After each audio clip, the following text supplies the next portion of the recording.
हमारे साथ में बात करने के लिए हिमाचल कांग्रेस के पूर्व अध्यक्ष और विधायक कुलदीप राठौर जी मौजूद है। दिल्ली दौरे पर आए हैं और लगातार दिल्ली में कुछ बैठकें भी कर रहे हैं। सर, चूंकि आने वाले समय में हम जानेंगे कि जो गुजरात है उसमें चुनाव भी होने वाले हैं, किस तरह की जो जिम्मेदारी है और किस तरह की बैठकें सर की?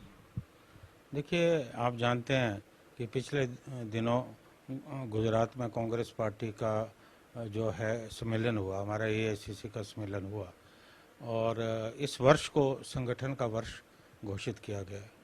और गुजरात एक ऐसा राज्य है जिस राज्य ने हमारे जो देश के जो नेता हैं, सबसे बड़े नेता बापू, वो वहाँ गुजरात से आते हैं।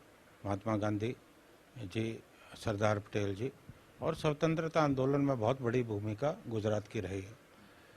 वहाँ संगठन को मजबूत करने की कवायद शुरू हुई है और संगठन सृजन अभियान के तहत पार्टी ने निर्णय लिया कि जितने भी हमारे ज़िला कांग्रेस कमेटियाँ हैं उसमें जो भी अध्यक्ष बने वो मजबूत हो और उसके लिए हम जो ज़मीनी स्तर का कार्य करता है उनसे बात करें, उनको विश्वास में लें।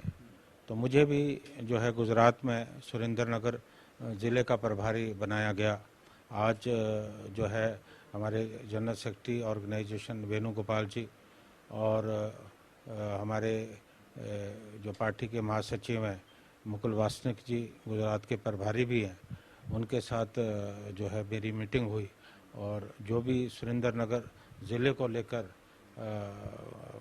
जो भी मैंने वहाँ देखा, सारी जो रिपोर्ट है वो मैंने जो है अपने नेताओं के सम्मुख जो है रखे। सर, पिछले दिनों जिस तरीके के देश में हालात रहे, हालांकि अब सीज फायर का जो ऐलान है वो हो गया है, आपने किस तरीके से इन पूरे हालातों को देखा है? एक मांग भी जो है आपकी तरफ से उठाई गई है, जो सेब तुर्की की तरफ से आते थे या फिर सामान जो कहा जाए उनको जो है ना आयात किया जाए, किस तरीके से? देखिए, आप जानते हैं कि जब 2023 में तुर्की में बहुत बड़ा भूकंप आया, हिंदुस्तान ने वहाँ तत्काल मदद की। हमने ऑपरेशन दोस्त शुरू किया और वहाँ दवाइयाँ, खाद्य पदार्थ जो है भेजे और अपने ड्रोन भेजे ताकि जो मलबे में फंसे लोग थे, दबे लोग थे, उनका रेस्क्यू किया जा सके। ये मानवता का बहुत बड़ा काम हमारे देश ने किया और उसका हमें सबसे बड़ा सिला मिला जब पाकिस्तान के साथ हमारा विवाद शुरू हुआ और हमारी जो मिसाइल हैं, हमारे ड्रोन आतंकवादियों के अड्डे नष्ट कर रहे थे। उस वक्त तुर्की एक ऐसा देश बना जिसने सबसे पहले पाकिस्तान की जो है सैनिक मदद की, सहायता की और अपने ड्रोन भेजे। बहुत सारे जो तुर्की में निर्मित ड्रोन थे वो हमारी सेनाओं ने जो हमारा जो डिफेंस सिस्टम है हमने मार भी गिराए। तो ये बहुत गलत गेस्चर जो है तुर्की का रहा और मैं ऐसे राज्य से आता हूँ, ऐसे क्षेत्र से आता हूँ जो सेब बहुल क्षेत्र है और मैं आपकी जानकारी के लिए बताना चाहता हूँ कि लगभग 800-900 करोड़ का सेब तुर्की से हमारे देश में आयात होता है और कुछ सेब उनका जो है अफ़गानिस्तान के रास्ते यहाँ पे आता है, अवैध रूप से आता है और जब वो सेब आता है तो हमारी मार्केट जो है धराशायी हो जाती है, हमें बहुत नुकसान होता है हमारे बागवानों को। उसके अलावा चेरी और भी जो प्रोडक्ट्स हैं वो वहाँ से आते हैं। तो मैंने स्पष्ट तौर पे ये बात कही कि एक ऐसा देश जो संकट के समय हमारे दुश्मन के साथ खड़ा रहा, न केवल खड़ा रहा, उन्हें पूरी मदद की, तो क्या हमें ऐसे देश से आयात करने की ज़रूरत है? और हमारे जो बागवान और किसान हैं उनका इतना नुकसान होता है। तो मैंने मांग उठाई कि तुरंत जो है वहाँ से पाबंदी लगनी चाहिए और मुझे खुशी है कि कुछ व्यापारी संगठन खासकर पुणे के वो सामने आए। उन्होंने कहा कि हम वहाँ से सेब नहीं आयात करेंगे। लेकिन मेरा ये मानना है कि सरकार को चाहिए कि सरकार जो अपनी विदेश नीति है उस पर पुनर्विचार करे और ऐसे तमाम देश जो संकट के समय हमारे साथ खड़े नहीं थे, जिन्होंने हमारे दुश्मनों की मदद की, उनके साथ हम अपने व्यापारिक संबंध जो है तोड़ दें।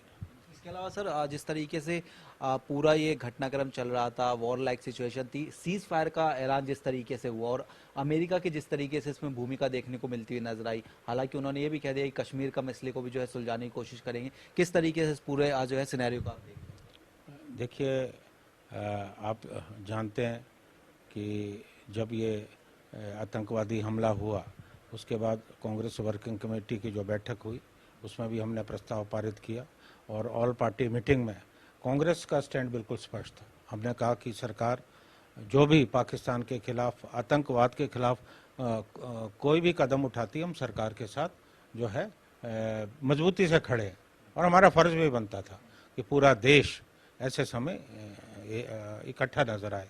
और मुझे गर्व है अपनी सेनाओं पे। हमने जो पाकिस्तान के बहुत सारे ठिकानों पे हमारे गोलाबारी की और बहुत नुकसान भी पहुंचाया। और ऐसे समय में बीच में अमेरिका का आना और जो प्रधानमंत्री के मित्र हैं ट्रंप साहब, उनको ट्वीट करना जो है देश की जनता ने पसंद नहीं किया, क्योंकि जो पाकिस्तान के साथ हमारा विवाद है या कश्मीर को लेके हमारा जो विवाद है वो द्विपक्षीय मामला है। क्योंकि 1974 में संसद में ये प्रस्ताव पारित किया गया कि हम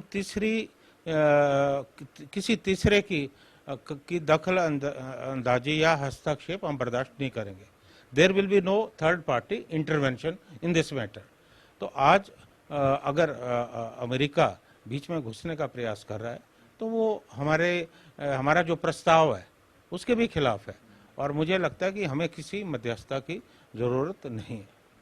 सर अब वापस अगर हिमाचल की राजनीति पे आए, कांग्रेस का लंबे समय से जो संगठन है वो नहीं बना है सर, जब से जो है भंग किया गया है, क्योंकि कई सारी चुनौतियां आती है सर संगठन ना बनने के कारण।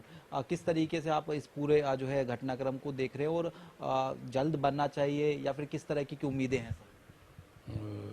देखिए, हिमाचल प्रदेश में कांग्रेस पार्टी की सरकार है और इस सरकार को बनाने में संगठन की बहुत बड़ी भूमिका रही है।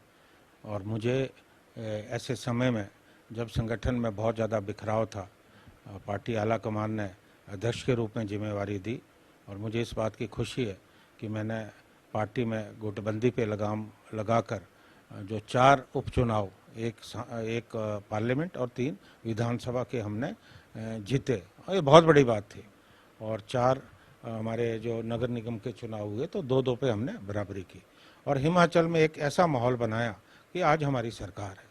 लेकिन पिछले कुछ समय से जब हमारे संगठन में हमारे जो जिला अध्यक्ष थे, हमारे जो ब्लॉक अध्यक्ष थे, वो पूरी बॉडी डिसॉल्व होगी। तो हालांकि काफ़ी समय हो गया, कवायद भी चल रही है और अभी हमारी प्रभारी श्रीमती रजनी पाटिल जी बनी है, जिन्हें हिमाचल प्रदेश की राजनीति की, वहाँ की वस्तु स्थिति की बहुत ज़्यादा जानकारी है। तो मुझे उम्मीद है कि जल्दी ही वहाँ जो है संगठन का पुनर्निर्माण होगा। सर एक अंतिम प्रश्न मैं लूँगा, जब भी हिमाचल का कोई नेता दिल्ली पहुंचता है तो तमाम तरीके के कयास, तमाम तरीके के जो अटकलें हैं वो शुरू हो जाती हैं कि जो है आला कमान ने बुलाया है, प्रदेश अध्यक्ष की नियुक्ति हो सकती है। सर किस तरीके से? नहीं, देखिए, मैं तो पार्टी का पदाधिकारी भी हूँ, राष्ट्रीय पदाधिकारी, तो मैं तो आता रहता हूँ और मैंने तो स्पष्ट शब्दों में कई बार कहा है कि मैं आज की स्थिति में अध्यक्ष बनने की रेस में नहीं। उसका सबसे बड़ा कारण है कि मैं अपने चुनाव क्षेत्र और मुझे पार्टी ने जो दायित्व दिया है, अभी गुजरात भी मुझे भेजा था, तो मैं उस दायित्व का निर्वहन कर रहा हूँ और हर पद की इच्छा आज नहीं है, क्योंकि मैं खुद अध्यक्ष रह चुका हूँ और परिस्थिति होती है और मुझे लगता है कि आज शायद वो परिस्थितियाँ मेरे अनुकूल नहीं है। तो मैं तो स्पष्ट तौर पे इस बात को बार बार कह चुका हूँ। हालांकि पार्टी के बहुत से हमारे नेता हैं, हमारे विधायक हैं, हमारे मंत्रीगण हैं, हमारा ग्रास रूट का वर्कर है, वो भी बार बार मुझे कहते हैं कि मुझे जिम्मेवारी लेनी चाहिए, लेकिन मुझे लगता है कि अभी अनुकूल समय मेरे लिए नहीं।